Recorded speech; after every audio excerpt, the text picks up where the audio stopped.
This journey begins with a flight from Portland, Oregon to Anchorage, Alaska. It was to be a journey back through time, for we were to follow the route of the Copper River in Northwestern, a narrow-gauge railway built to connect an incredible wealth of copper to the sea. But the CR and NW was really more than a mining railroad. It was glamour, adventure, and excitement, and it was one of the most unique and difficult jobs of railroad building in the annals of railroad construction.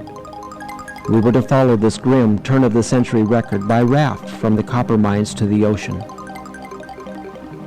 From above, we catch glimpses of the ruggedness of this country and begin to understand the extreme difficulty in locating a railroad route anywhere through these mountains. But there is one thing in Alaska that can even level mountains, and that's the force of the glaciers. Below, we see the final destination of our trip, the Copper River Delta. Although it was discovered 200 years ago by Russian explorers, it was not charted by Americans until 1884.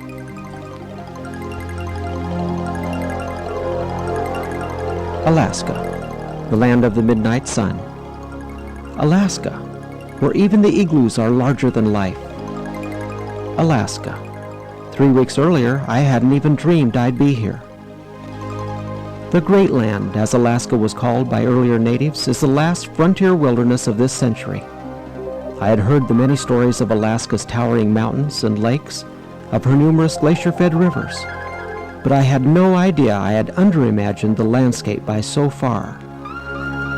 It's God's country.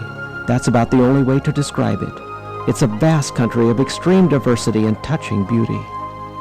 Some areas have vast open spaces. The barren land, though simple, is eloquent. In other areas, we were awed by the sheer size of the features, the towering mountains, and enormous cliffs. The Lionhead, a huge monolith, is dwarfed by the mountains in the background. This is a land of extremes. The cycles of nature repeat themselves here with a suddenness not evident in more temperate zones. We find balmy warmth and bitter cold, night-long sunlight and day-long darkness, bounty and scarcity, each in their turn. The land is raw, fresh out of the package, and it is still being carved by active glaciers today. Vast plateaus are underlaid with permafrost, permanently frozen ground where only specifically adapted plants can grow. The only trees that thrive are the spindly, pipe-cleaner-shaped black spruce. The thin layer of unfrozen topsoil allows only shallow root systems to develop, and the leaning trees give the appearance of a drunken forest. On we drive toward our first destination, Denali Park, between Anchorage and Fairbanks, close to the Arctic Circle. Home of the tallest mountain in North America, Denali, the High One, abounds with legends of spiritual significance. Braided rivers meander in their serpentine paths through the rocky bars formed by torrents of rushing water during spring thaws. Backlit, they glisten across the landscape like silver rivers of ice. In places it is evident that river bars from one canyon crisscross with those from another. Denali, the Great One, is a 2-million-acre park of mountains and northern wilderness. It is dedicated to all who find nature not an adversary to conquer and destroy, but a storehouse of infinite knowledge and experience, linking man to all things, past and present. The imprint of man here has been faint, and the value of that experience has an impact that leaves us mute and a little unsettled about where we have been and where we are going. In places, the only road on this 85-mile drive into the park hangs precariously to the side of the mountain. We reach Polychrome Canyon, so designated because of the variety of color. Our day, like so many in Alaska, is mostly cloudy, but that only added drama to the giant, U-shaped, glacier-carved bowls of the area. We spent 2 days in the park, arguably the best in Alaska. Although we did not catch a glimpse of Mount McKinley, we saw many interesting features. A look toward the mountain reveals spots of sunlight, sometimes dotted with the forms of Dall sheep or mountain goats.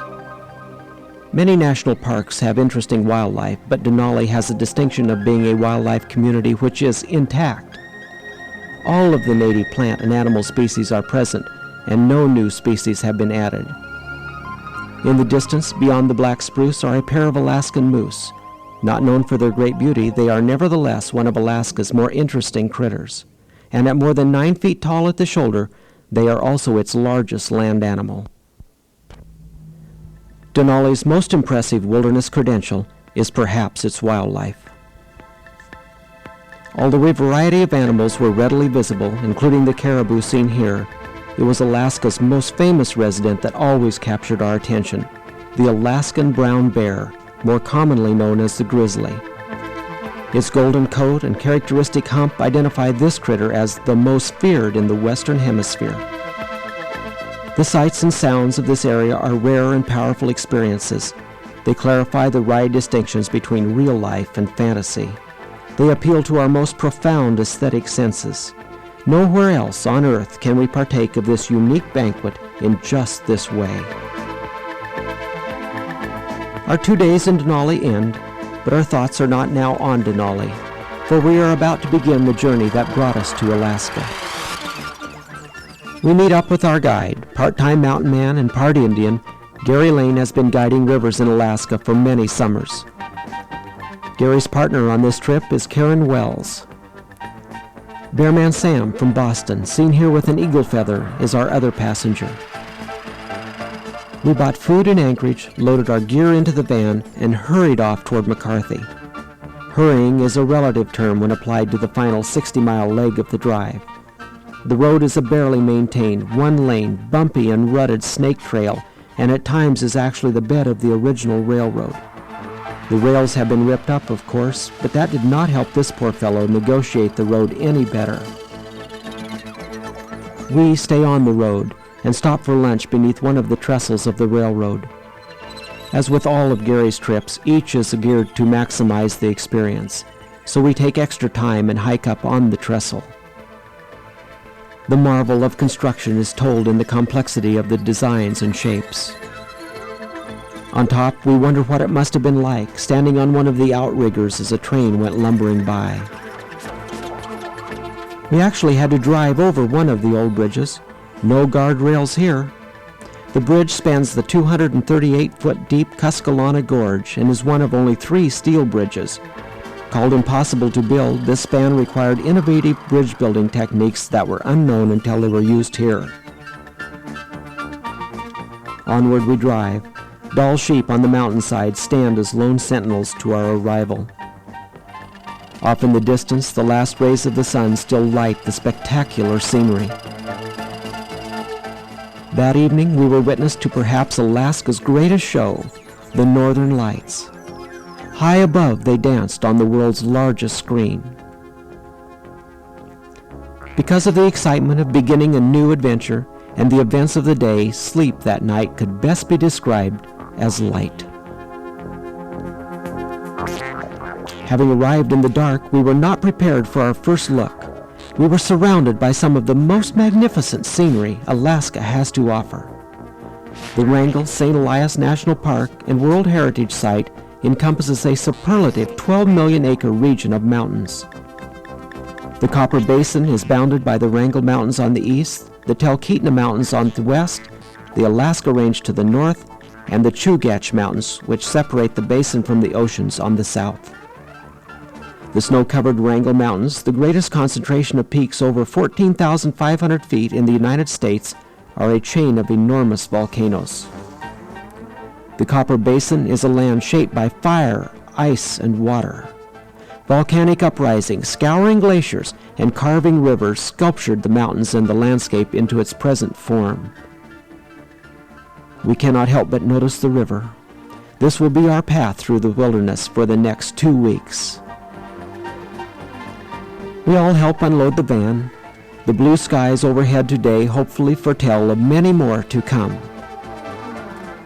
Crossing the Kennicott River before the mile walk into McCarthy, we were reminded of the raw power of the rushing glacial outpour. Where there once were bridges, we saw nothing but raging whitewater, so we took the only available route across, 2 unmaintained, open-platform, hand-powered cable trams. Some places the cable was high enough to keep your feet out of the water, but in other places it dipped too low and you were just out there with the water, the wind, and the help of God. Although the trip over required considerable effort and about 10 minutes, the ride back took only 10 seconds. Keep your feet up and hang on. The second tram was much easier. Unlike the first, this one was not self-propelled, but was powered by people on either end pulling the ropes. The whole process took about an hour, but it was a lot of fun, and at times quite thrilling. And the scenery wasn't bad either. Once across, we set out for 2 of the 4 ghost towns produced by the closing of the railroad. McCarthy was a booming, roistering miners' town, wide open and roaring.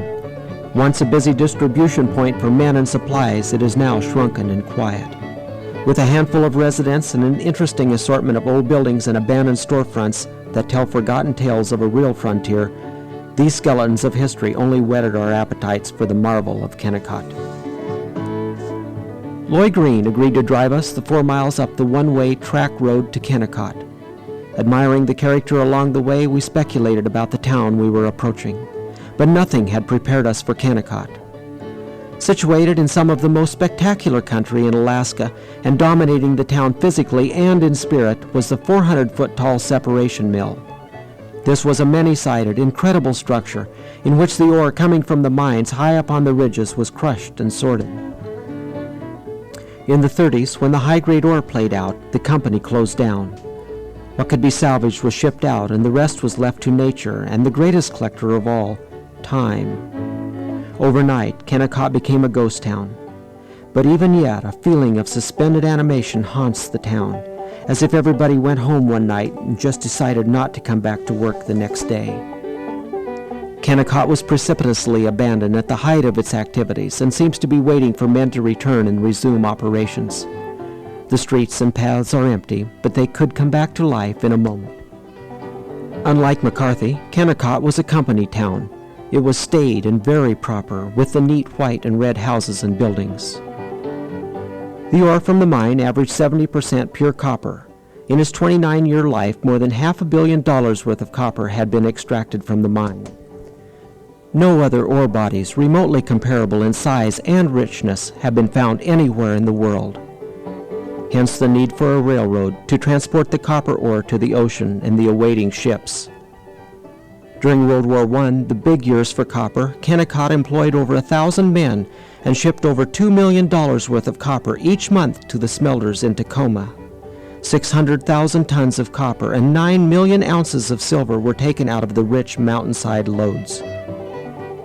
From our vantage point, we could both feel the power of the once thriving communities and begin to understand the single-minded appeal of prospecting and copper that had lured men into the struggle to conquer mountains and glaciers. We spent many hours wandering and wondering among the various structures, thinking, playing, imagining. It is a dramatic place which seems to strike a perfect balance between human endeavor and natural beauty. Walking among the buildings gives an eerie sensation at times. Even in silence, 50 years after the last train whistled and roared out of the mine, there is energy here. The imagination wanders. It's easy to see locomotives trundling along the tracks. School might be recessing for the day, and smoke can almost be seen billowing from the stacks. But the mind's eye clears, and yesterday disappears. In reality, there is only silence. The mine overlooks the beautiful expanse of the Kennicott Glacier. While most glaciers are white, this one is covered by aggregate left on the surface as the ice melts. We look back at the mine, now just a picturesque reminder of the wild fluctuation of fortunes in the far north. Time was too short. We pile into the Jeep for the ride back down the mountain. Awed by the difficulties tackled and overcome, we feel ready now to float the route of the railway, understanding better why men had frozen and slaved to tame the land enough to open the copper fields. We retrace our steps back to the river and negotiate safe passage once again on the trams. Breathtaking, I assure you. Today, the river. We all help load the boats with the supplies needed for our 12-day float through the heart of this great land. We knew we had found a piece of history, a part of Sourdough, Alaska that gains life in legends of triumph and disaster. A classic pitting of man against time and the elements, of hard men forging a railroad 195 miles through rock and ice. Now we were about to embark on an extraordinary raft trip. Our journey was a common one in Sourdough days and would parallel the most colorful and dramatic section of the historic railroad through the rugged interior of the Chugach Mountains. A quick look at the map, a final check of our equipment, the boarding of any unwilling passengers, and we are swirled into the 36-degree waters of the Kennicott River. Born deep within the Kennicott Glacier, they take us downstream into an unexpected, grandiose world. The Kennicott, only 5 miles long, is the first of 4 rivers we will float. The others are the Nizina, Chitna, and the legendary Copper. The Kennicott is small and fast, spirited and full of rapids. The river is a classic milky gray glacial flow, silty and powerful. The sand and pea-sized pebbles hitting the bottom of the boats sounded like rain on a tin roof. We were welcomed at our first night's camp by footprints of the last visitor. The fact that they were a few days old didn't seem to quell the apprehension. This is bear country. We are the unwelcome guest. Bears are not the only danger in Alaska. This mud was left when the ice went out of the river during spring breakup. That evening, we make camp on a sandbar where only days before had been a raging 15-foot-high wall of water and ice.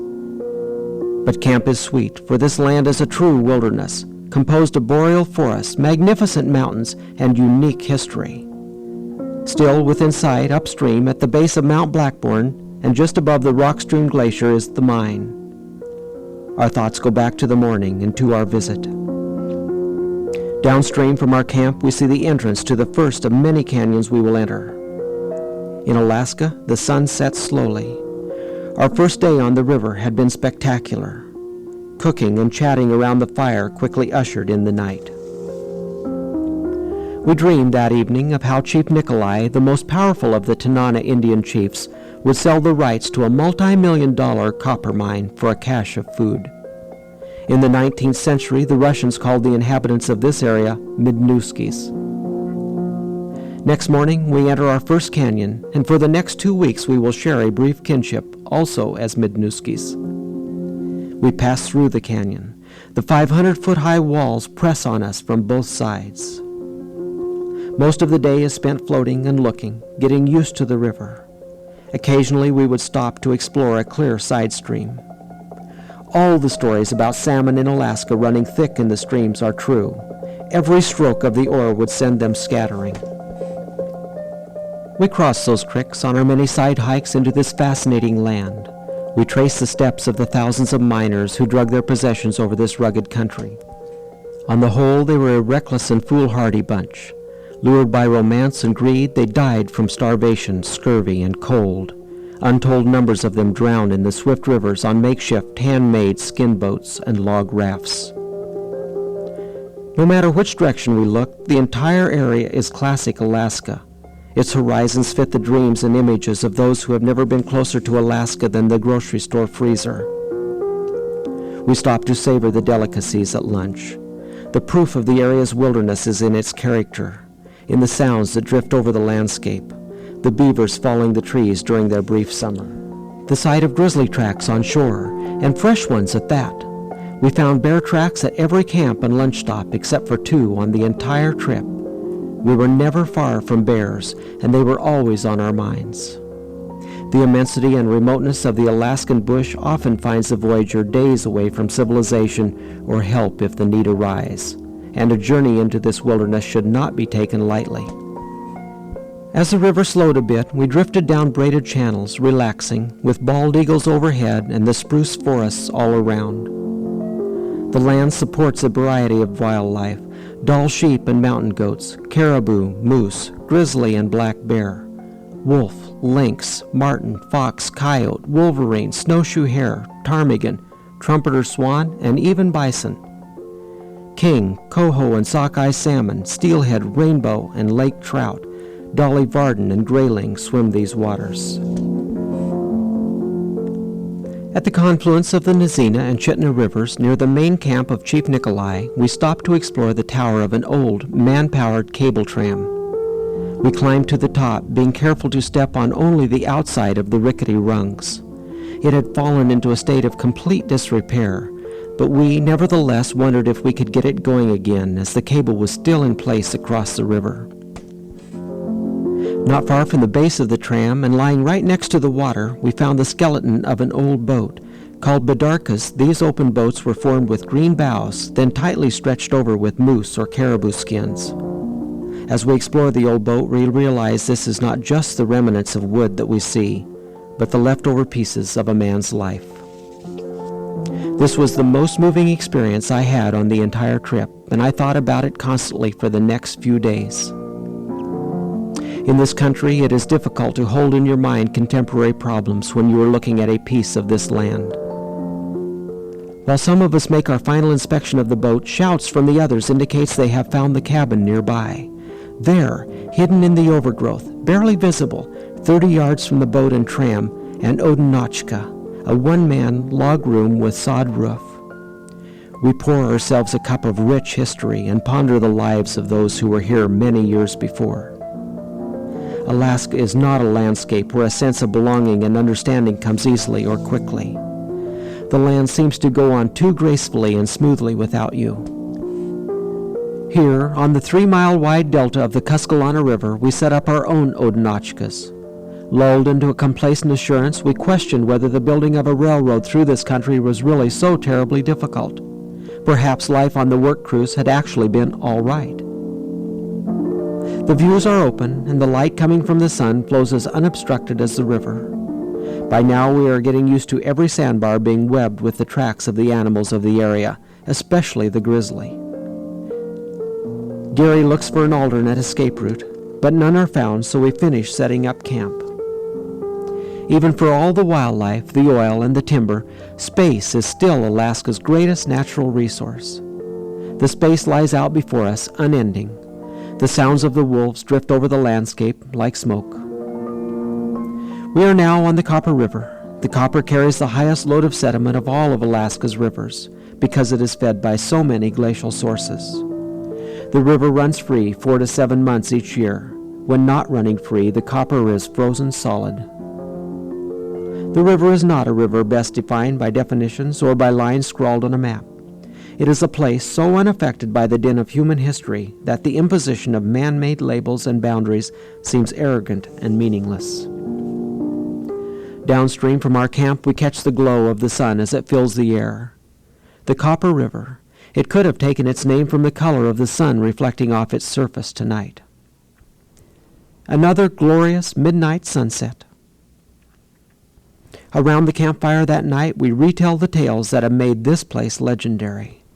What kind of fire must have burned in the hearts of the early explorers? No doubt we will feel some of what they felt, but it will only be an ember. The first fire of the morning sun warms Mount Kuskalana. The peaks of the Copper are, to my eyes, the most beautiful on the river. Sharp, dark, mysterious. Anywhere else, these peaks would be postcard material and the site of a scenic turnout. Here, many are nameless, which somehow makes them seem wilder and higher. Back on the river, we float through the greatest expanse of valleys and deep canyons and towering mountains in all of North America, and includes 10 of the highest peaks on the continent: Mount Churchill, Fireweed Mountain, the Twaharpes. On we drift, etching their outlines in our memory to be held against what lies ahead. It seemed appropriate that it was Bearman Sam who first saw them. There, on the shore, 3 grizzlies. It was not phantoms making all those tracks after all. We are glad we are in the boat and watch them quietly for several minutes. Old Grizz is certainly a fitting symbol for wilderness and commands respect from all who travel in Alaska. It was difficult to find a leader for our next hike to this old prospector's cabin. Traveling through bear country is an experience in itself, and we could now vividly imagine bears everywhere. Since putting in near Kennicott, we had drifted somewhat south of the actual route of the railroad. But now the copper swung us back, allowing occasional glimpses of the old railway. By this time, we were itching to float alongside the old tracks, stations, and trestles. Iron rails dangle out over the water where the silt-laden copper had eroded its banks. In some places, the old railway simply disappeared, choked behind a solid wall of brush. 5 separate lines were actually begun to the mines, but only the Copper River and Northwestern Railway succeeded. Because it took so long for construction to begin, the CR and NW was nicknamed Can't Run and Never Will. Its story is typically American in its inception and typically Alaskan in its frustration. Tying up in an eddy, now and then we walked the old rail bed, now trackless. It wasn't so much built as it was wrenched from nature in 3 years between 1907 and 1911 by construction gangs using picks and shovels and coyote holes packed full of dynamite and black powder, which, when it went off, shook the scenery for miles around. In the words of its colorful and popular builder, Big Mike Henny, "Give me enough snooze and dynamite and I'll build you a railroad to hell." It was cruel labor performed in the most beastly weather, through almost impossible underbrush, and scratched into the sides of the canyons, a train-wide pathway had to be blasted out of solid rock. Tunnels bypassed the more difficult cliffs. To speed up the process, whiskey was placed at the opposite end of the tunnel and was the workers as soon as the tunnel was finished. All drilling for blasting and moving of rock was done by hand. Power machinery was not used here because all the labor necessary was available at 30 cents an hour. For nearly 3½ years, men numbering in the thousands, from the highest official to the laborers who shoveled mud, snow, or rock, gave the best that was in them. At times, more than 6,000 men were employed. Continuing on downstream, we watched and waited for our next campsite, Haley Creek, a small, clear, salmon-spawning stream that spews off the sidewall in a 30-foot waterfall, pouring into a large pool of icy refreshment. We quickly set up camp and rush off to explore the area. Many of the incredible latticework trestles still endure after so many years of hard times and harsh weather, a tribute to the builders who, though cold, harassed, and hurried, apparently retained high standards of craftsmanship. Some were so big that entire trees were used for beams. We walk among these giant stilts trying to envision the hustle and bustle of bygone days. Over 8 miles of bridges were built on the CR and NW route. Looking skyward, we know we must experience these giants from above, I guess for the same reasons men climb mountains. Once on high, our perception of the world changes. We are somehow transformed back in time to another era, 80 years before, to the sounds filling the air of men working, talking, cursing, to the rumble of steam engines as they lumber across these skyways with their many loads of copper ore. Below, we can see the waterfall, which now beckons. This was one of my favorite camps. We walk closer. It seems that no matter where we stop, it is so enchanting. Grayling were caught on virtually every cast. They are a trout-sized fish with a very large dorsal fin. Our campsite at Haley Creek was a great high-water eddy depository, now exposed as a broad, crescent-shaped beach of wind-sculptured fine glacial sand. Cutting the expanse of sand was a clear green stream full of salmon. It was a sight I'd never seen before. I like to fish, but this was heaven. Better yet, it is Alaska. We all grab our fishing poles and head for the creek. Everyone caught fish. After a while, it was more of a challenge to keep the lure away from them than catching them. This was a great spot. Spirit Mountain watches over camp like a giant umbrella. I sit alone, reflecting. In nature there is quiet beauty. Things that are natural are never without a certain grace and excellence, and that what belongs to no one belongs to everyone. We did keep one salmon for our supper that night. The fish reminded us of Alaska, wild and fresh, yet unbelievably richer in color and flavor. We leave Haley Creek and enter another canyon. This area has the largest concentration of high waterfalls anywhere in the world.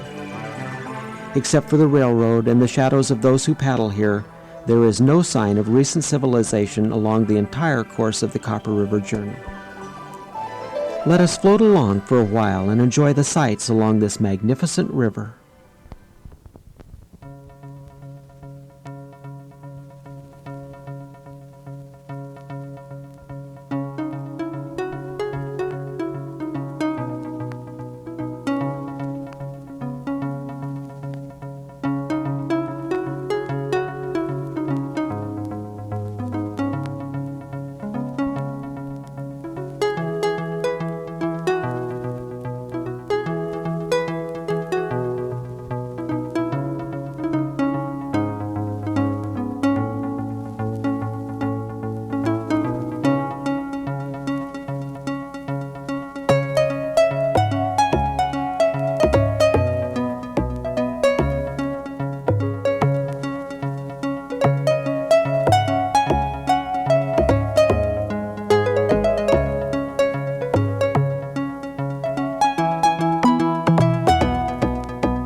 Kluasi, Chitna, Nuklukyet.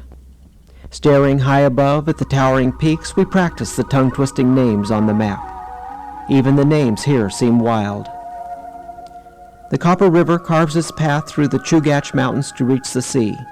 Entering the rugged coastal range, the scale of our environment magnified and multiplied until snow-capped peaks and spreading glaciers become the norm. It's been said that the scenery of Alaska is so much grander than anything else of the kind in the world that once beheld, all other scenery becomes flat and insipid. Here the landscape is held at the corners by mountain peaks wearing their ribbons of ice-blue glaciers.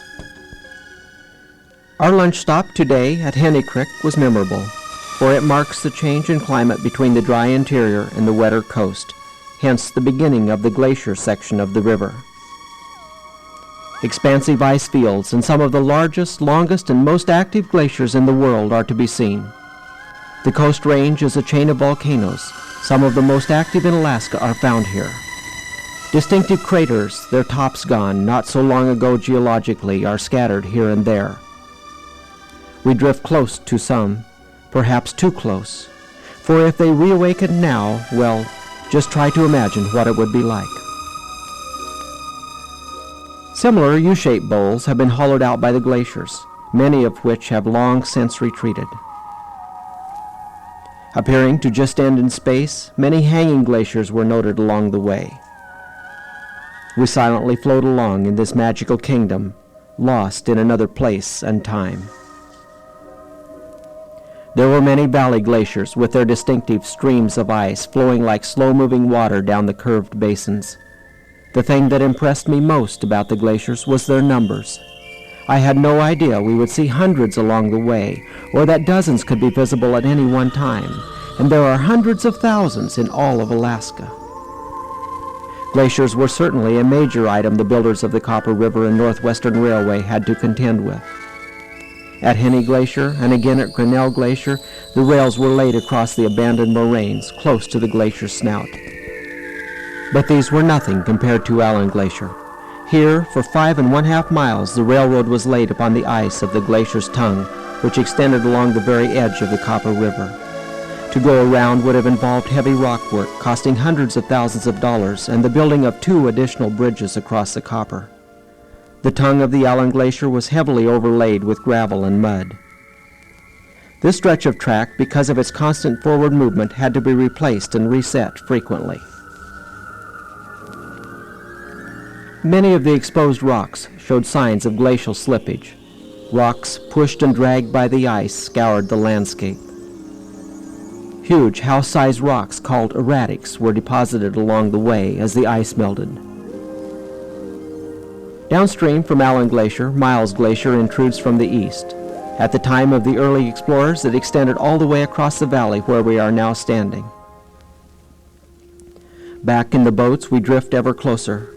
We can't help but notice the giant chunks of ice missing from the edge. The periphery of Miles Glacier touches the Copper River for a 12-mile stretch. This includes 3.5 miles of vertical ice cliff. During the Pleistocene ice ages, glaciers advanced and retreated several times and were once so huge that they covered the entire basin with a mile-thick, domed ice cap. Then, about 9,000 years ago, the glaciers began a retreat, which continues to the present. We drift right up next to the face. The patterns and shapes are indescribable, as is the feeling of being so close to one of these monsters. For those of us who encounter ice most often in the form of cubes floating in our glass of soda, a large glacier is an awesome sight. Although we are aware of vast areas of ice in the Arctic, there is little direct feeling for a wall of compacted snow moving inexorably across the land. On we row along the face of the 200-foot-high wall of ice looming above us. We pick our way through a phantasmagoria of sculptured ice blocks pushed into the river by the ever-moving glacier. The serene beauty of the blue ice is in sharp contrast to the immense power they exhibit as they float along. Some bergs are stuck on the bottom, eroded by the current, waiting for warmer weather and high water before moving on downstream. For an hour we float among the sights, stopping occasionally to hitch a ride on one of the moving, rolling, tumbling ice rafts, or to enjoy one of nature's truly unique, one-of-a-kind ice sculptures. As interesting as our experience at Miles Glacier had been, the high point of our journey and the crowning glory of the CRNN Railway was the Childs Glacier Bridge. Destined to be called the $1 Million Bridge, this thin link across the Copper represented success or failure to the entire Copper River and Northwestern Railway venture. By far the most difficult of the three impossible bridges, it would have to be stronger than any bridge built in the world up to that time. And it stood until the most violent earthquake ever recorded on the North American continent occurred on Good Friday, 1964. For 5½ minutes, terrifying minutes, the earth shook, lifting the entire land 6 feet above pre-quake levels. 3 of the spans remain intact, but the 4th was ripped from its pier and one end was sent crashing into the river. We anxiously drift beneath the remaining spans, hoping that the next time the earth breathed, it would not be at this moment. We pass safely beneath this camelback structure and set up camp at what would undoubtedly be our most memorable campsite. For the next 2 days, we would live at the base of Childs Glacier. Where it ends along the Copper River's west bank, there is a vertical wall of ice which towers to 300 feet and extends for over 2½ miles along the river. As we carry out the chores and go about the daily living of loving this place, we are in constant visual contact with this beautiful structure. We hike down the shoreline, ever closer to the fresh blue area of the most recent activity, knowing full well the stories of 200-foot-high walls of water that are sometimes formed as the ice falls or calves into the river. Death would be too slow and extremely terrifying. During our stay, we were witness to hundreds of calvings, some quite large, but none in the mega range we'd heard about. Because of its immense height, we had plenty of time to watch as the ice broke away from the top of the glacier and slowly crumpled into the water. The yells and screams from camp were drowned out by the thundering roar as the glacier spoke. None of us had any illusions that we were in charge here. The almighty glacier let us know every few minutes she was in total control.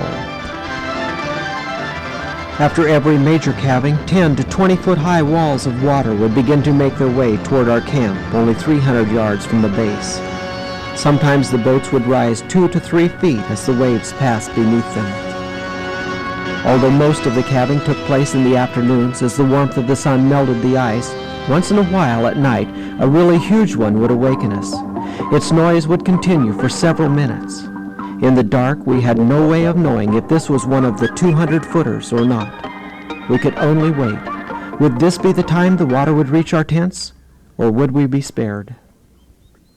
The foot of a living glacier is a wonderful place to go through the motions of sleeping without actually sleeping. So about 2 a.m. we arise to the beautiful pink Alaskan sunrise. At this latitude, we enjoy about 18 hours of sunshine per day. The ice-blue glacier contrasts so eloquently with the sky. The subtleties do not go unnoticed, and daybreak brings even richer hues to the landscape. Glaciers are beautiful and mysterious. The rumble, the thunder, the tidal waves, and the color of the big glacier all assaulted our senses. By their actions, they have helped create some of the most spectacular scenery of this earth. From our camp, we watch the ice that has fallen from the glaciers glide by as it continues its perpetual flow down the river. To protect the bridge from the anticipated battering of the icebergs, giant V-shaped icebreakers were constructed in front of the bridge pylons. Resembling eccentric pyramids, these massive concrete pillars had to be sunk as much as 50 feet below the riverbed to reach solid rock. Looking back upstream through the broken bridge, we can still see Miles Glacier illuminated by the morning sun. Early that day, we row over to explore the bridge more closely. Stretching between the faces of 2 active and treacherous glaciers, this amazing steel structure was a technological triumph of major proportions. The bridge consists of 4 spans, 2 of 400 feet, 1 of 300 feet, and the largest and most critical span, which crossed the swiftest water and straddled the greatest ice floe, was to be 450 feet. Like so many others, the story of the building of this bridge was a harrowing one. The entire railroad line had to be completed within a 4-year period, or the owners would lose the right-of-way and the rights to the mines and the copper. That was a condition of ownership imposed by Congress, and without this bridge, upstream work could only proceed in an iceworm's crawl. It was a severe bottleneck to get supplies past, as all gear necessary to proceed above the bridge had to be brought up the river in barges or canoes, all towed by hand. Due to a series of setbacks, the work had to be carried on through the winter. This meant that the men would be forced to work in actual temperatures of 40 to 60 degrees below zero, with accompanying winds frequently in excess of 60 miles per hour for the greater part of the time, and gusts to a startling 96 miles per hour were recorded. The chill factor of such a combination is difficult to describe and beyond imagining. The wind would coat everything in its path with a solid sheath of ice. It was a dreadful decision to finish the bridge in midwinter, but the allotted 4 years were almost up, and no one could be absolutely sure that the bridge could be built at all. The bridge site was a busy place. All the men worked a single shift from 7 a.m. to 11 at night, 16-hour days, 7 days per week. The first span was finished in 13 days, the 300-foot spans in 6. But the river behaved with stubborn contrariness, overflowing, freezing, thawing, piling up windrows of broken ice and slush. The final 450-foot span was erected on the solid ice of the frozen river. 2 days before it was to be lifted into place, the river played its hole card. Miles Glacier, upstream, unexpectedly began to move. Now, ice, 4 miles square and 9 feet thick, was being pushed forward against the bridge. The men worked 40 hours straight without a break, save for hastily gulped-down meals, and only hours before the ice broke loose was the last bolt driven home and the steel swung onto the pier. The big bridge was safe. 9 million pounds of steel now rode safely on the piers, while the great icebreakers parted the ice and sent it safely past. No sacrifice seemed too great for these men to make. The engineer's report stated it was the most amazing exhibition of loyalty, efficiency, and endurance I have ever known. It could not have been built without their superhuman efforts. The bridge was completed on New Year's Day, 1911, amid the screeching of whistles and the popping of guns. Most railroads are traditionally finished with a golden spike. The Copper River in Northwestern was to be completed with a symbolic copper spike, which marked the completion of perhaps the greatest engineering achievement under the most adverse conditions in the history of Alaska. From high atop the bridge, we look back at the 300-foot-high face of Childs Glacier, which at one time was less than a bridge length away from the $1 Million Bridge. Above our camp, we see a possible route for a hike up the edge of the glacier. We go back across the river and gather our gear for this interesting hike. We're going to climb a glacier. It's a short hike from camp to the face. We walk among the huge, room-sized blocks of ice that have not so long ago fallen from high above. And as we pause beneath their wind and water-sculptured forms, we cannot help but notice their unusual beauty. A glacier, in its own slow way, has done more bucking, heaving, rambling, rocking, and rolling than any creature on Earth. To step onto a glacier is to step onto pure, concentrated momentum. No foothold is more exhilarating or more uncertain. Our route is easy up the smooth but not slippery surface. Our hike on this day contrasts with those unprepared prospectors who were caught in the bitter Alaskan winter of 1898. It was a mass exodus of frightened and desperate men.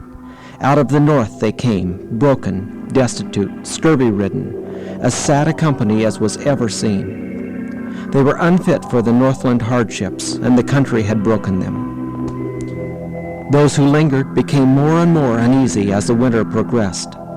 In a rising panic, they could think of nothing but to get away. Somehow, anywhere.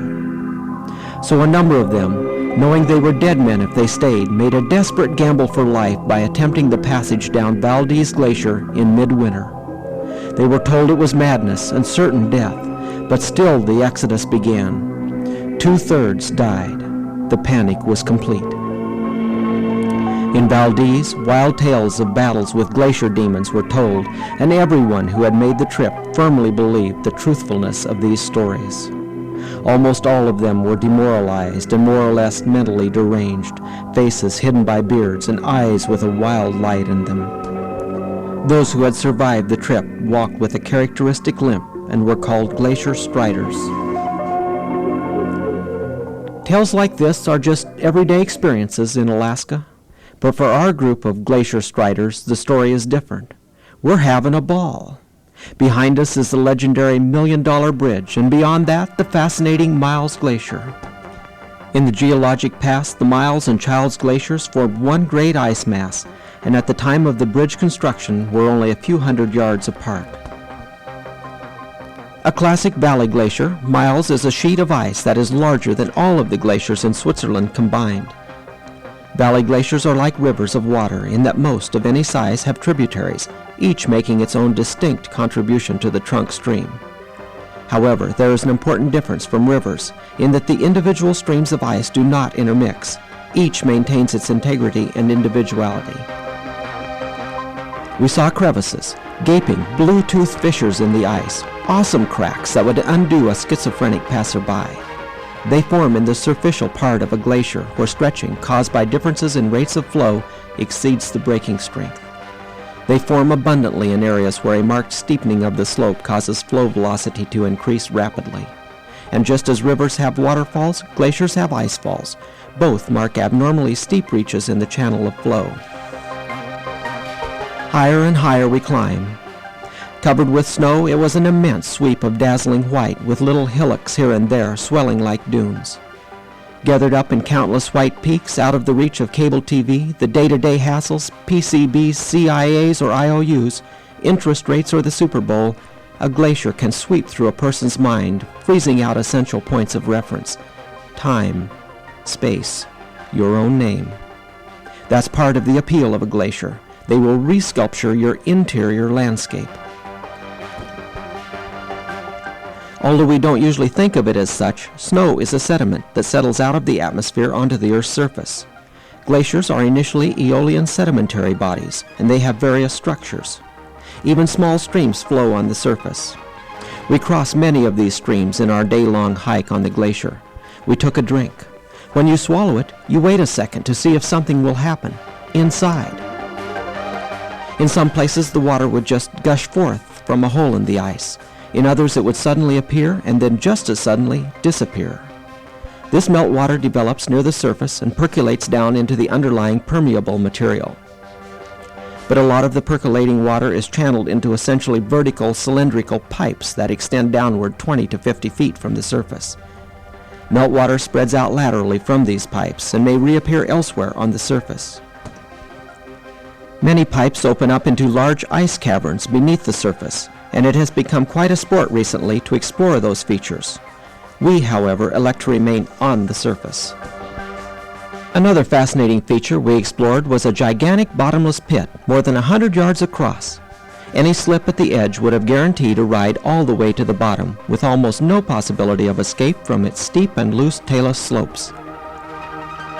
We hiked all day on the glacier, unaware that tomorrow we would face our greatest danger. We arise early the next morning in order to get a head start on the glacier. We must float by the entire face before it wakes up in the warm sun. We bid farewell to the $1 Million Bridge and head off downriver. Before us lies the 2.5-mile expanse of the mighty Childs Glacier. The day was perfect, perhaps our finest of the trip. It is not without some trepidation that we continue, but it is our only course of escape from this wilderness. Life jackets are fitted extra snugly today and double-checked. A bald eagle flies out from shore and circles our boat. Is this the last eagle we will ever see, or is it a good omen to our safe passage of the glacier? We opt for the omen. But that does not keep our thoughts off of the possibility of trouble, for we still have in our minds the stories of water columns 200 feet high and the resulting swells that have been known to flood as far as 500 feet into the alder thickets on the 25-foot high bank across the river. Boats caught on the river in front of the glacier at such times have been thrown as far as 300 feet ashore. We float by the critical portion. The broken ice lies in a 50-foot pile at the base. We speak in quiet voices here. We give the almighty glacier our humble reverence. Etched in its face is a 10,000-year-old story written in the language of the glaciers. We ease on by. It takes 30 long minutes to traverse its full length. You can see a faint smile now on Karen's face. We made it. On down the river we travel, the glacier fading in the distance.